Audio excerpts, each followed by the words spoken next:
সকলে গম পাইছে যে আপোনাৰ 28 নং বকো ছয়গাঁও বিধানসভা সমষ্টিক এনডিএ দলৰ পৰা প্ৰাৰ্থিত্ব মোক প্ৰদান কৰিছে।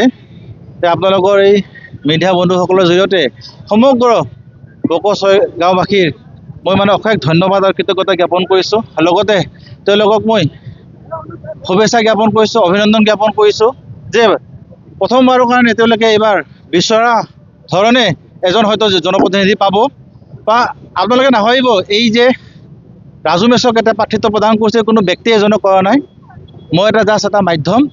ইয়াত আমাৰ থলুৱা যিবিলাক জাতি জনগোষ্ঠী ইয়াতে বসবাস কৰে, তেওঁলোকৰ প্ৰতি সন্মান জনাই এই সমষ্টিটো এজন ইয়াৰে বাসিন্দাক এই সমষ্টিটো আমাৰ মাননীয় মুখ্যমন্ত্ৰীয়ে প্ৰদান কৰিছে। এইটো এটা সাংঘাতিক গৰু দায়িত্ব। গতিকে আপোনালোকৰ সহযোগত এই সমষ্টিটো চাগে মই উদ্ধাৰ কৰিব পাৰিম, ইয়াৰ কাম কাজ কৰিব পাৰিম।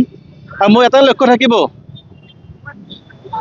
আমাৰ সমাজত বঞ্চিত, প্ৰতাৰিত, লাঞ্ছিত, উপেক্ষিত জনতাসকলৰ কাৰণে যাতে মই কাম কৰিব পাৰোঁ, সদায় মই সেইটো লক্ষ্য থাকিব। ৰাজনীতিৰ জৰিয়তে আমি এখন ভাল সুস্থ সবল এখন সমাজ গঢ়াৰ আমি কথা চিন্তা কৰোঁ। ভগৱানে মোক আশীৰ্বাদ দিয়ক, ৰাইজে মোক আশীৰ্বাদ দিয়ক, যাতে সেই কামত মই উত্তীৰ্ণ হ'ব পাৰোঁ।